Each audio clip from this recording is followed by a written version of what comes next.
petite vidéo, comme son nom l'indique, sur la puissance du long terme. Alors pourquoi cette petite vidéo? Tout simplement parce que dans beaucoup de sites ou de blogs, on vous explique 46 000 méthodes pour accéder à la liberté financière très rapidement, en moins de 2 ans, moins de 3 ans, enfin avant l'âge de 30 ans, plein de trucs.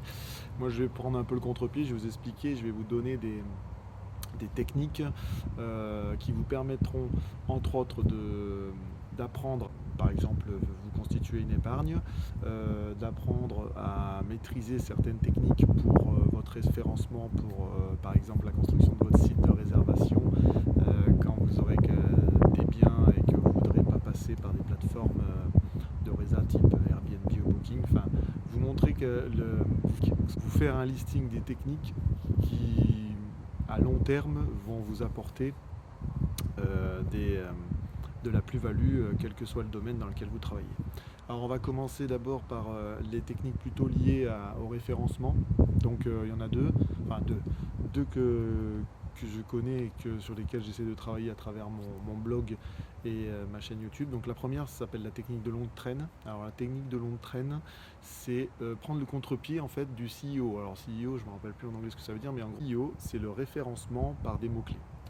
Alors très souvent, pour le CEO, qui est une manière à long terme de faire connaître son blog, c'est de trouver un mot-clé, on va dire phare, hein, comme on peut appeler ça. Par exemple, je prends un exemple, je fais un article sur la location saisonnière.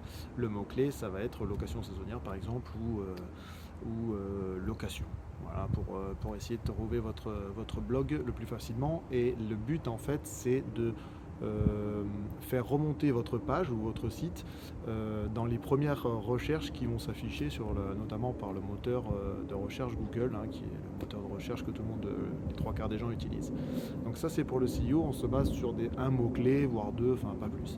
La technique de la longue traîne, c'est un peu le contre-pied, c'est-à-dire qu'on va utiliser 4 ou 5 mots-clés, c'est-à-dire très souvent on rentre pour le coup dans une recherche un peu plus détaillée. Mais l'avantage de cette technique, c'est qu'on a moins de concurrence, étant donné que, par exemple, je vous prends pour un article sur la location saisonnière à Gérardmer, je vais mettre location saisonnière à Gérardmer. Là, la recherche étant sur 4 à 5 mots-clés, il y a moins de concurrence parce qu'il faudra déjà que, on va dire, le visiteur veuille rechercher une location saisonnière à Gérardmer, par exemple. Donc ça, c'est la technique de la longue traîne. 4-5 mots pour avoir moins de concurrence, mais demande en fait, vous permet de tomber sur des visiteurs qu'on appelle qualifiés, c'est-à-dire des visiteurs qui déjà connaissent le sujet sur lequel vous allez parler et qui veulent rechercher des informations spécialement sur ce sujet-là. Donc ça, c'était les 2 techniques liées au référencement qu'on utilise plus ou moins pour construire des blogs ou des sites de réservation.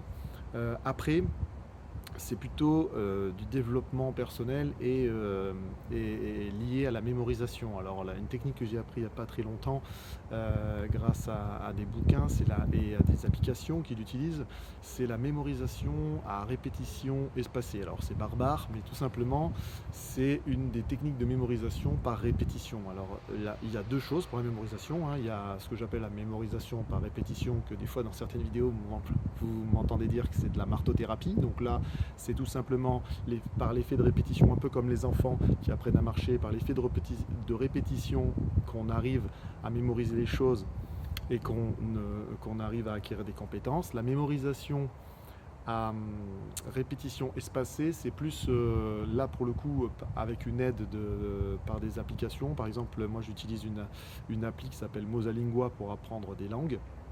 Et bien Mosalingua vous fait apprendre des fiches et en fonction de votre connaissance, c'est-à-dire si je ne sais pas moi, il y a un mot que vous retenez, et ben, le lendemain il va vous représenter ce mot. Si le lendemain vous traduisez de la bonne manière ce mot, il va vous le réafficher ou vous le redemander 3 jours après. Si 3 jours après vous mémorisez encore et que vous arrivez à lui ressortir, il va décaler encore à 5 jours et il va agrandir la durée comme ça. Et c'est ce qu'on appelle la répétition espacée, ce qui vous permet en fait de mémoriser certains domaines et certaines choses et comme ils disent dans les études, de vous faire inculquer des compétences en les amenant sur la mémoire à long terme, justement, qui va bien avec notre vidéo.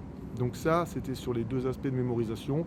La martothérapie, pour être familier, le fait de répéter les choses, qui se fait notamment par tout simplement le fait d'aller sur le terrain, faire des visites d'appartements par exemple. Le fait de faire plusieurs visites d'appartements vous permet d'acquérir les compétences pour déceler les rénovations, commencer à comprendre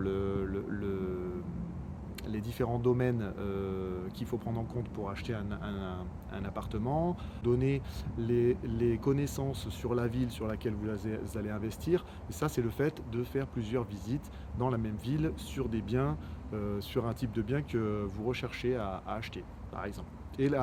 Donc la deuxième chose qui est la mémorisation à répétition espacée, comme je vous l'ai présenté, c'est le fait d'apprendre et qu'au fur et à mesure qu'on connaisse, on écarte la durée de répétition de la connaissance, enfin de l'information ou de la connaissance qu'on veut acquérir.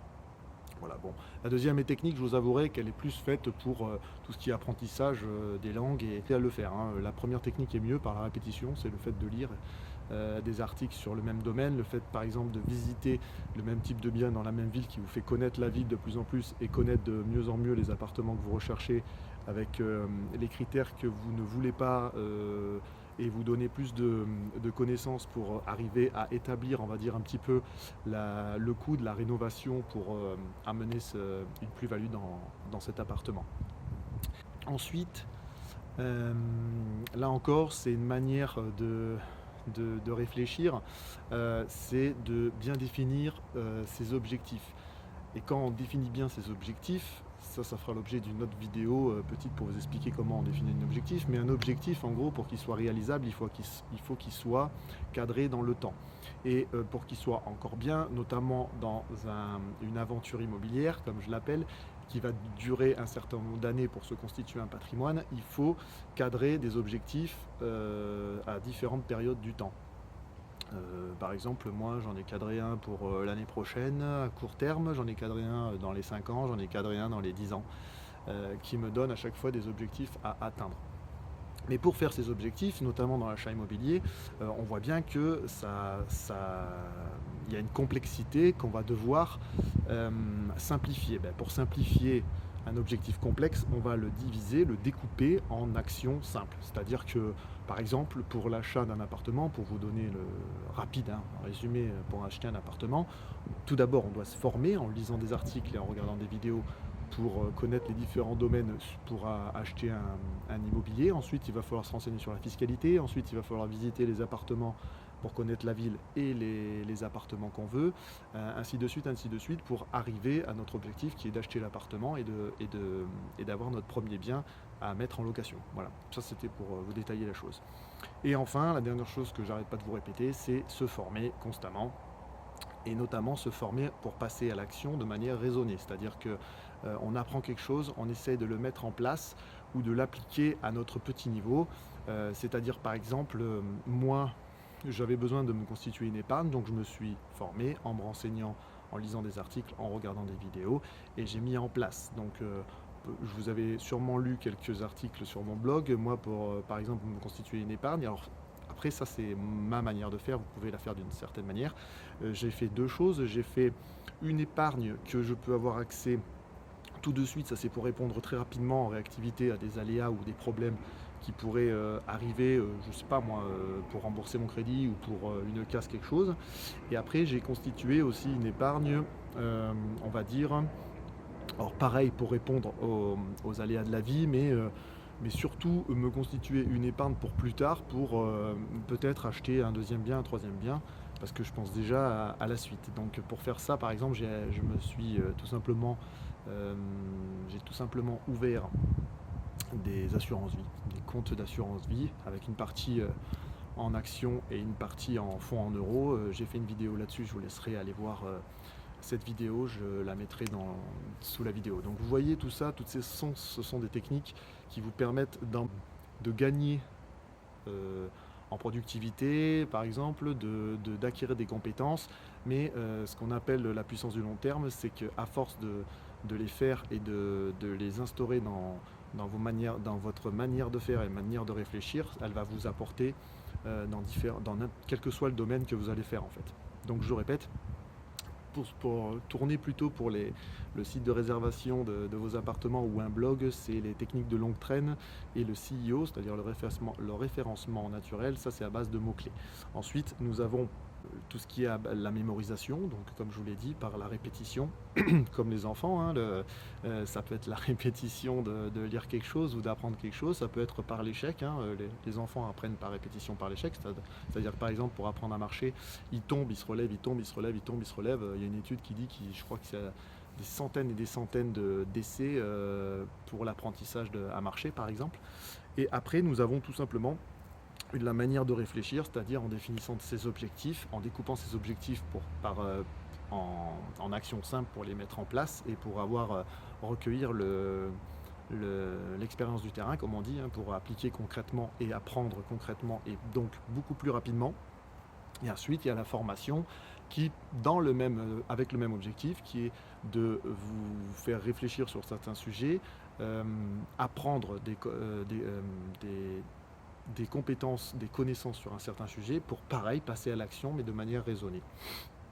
Donc voilà, ça c'était une petite vidéo sur la longue traîne, j'en ferai sûrement d'autres parce que je trouverai d'autres manières de faire les choses et d'autres techniques ou méthodes qui dans la durée, c'est-à-dire sur toute notre aventure immobilière, va nous permettre d'aider à atteindre cet objectif qui est de devenir rentier si on peut ou libre financièrement, ce que je vous souhaite.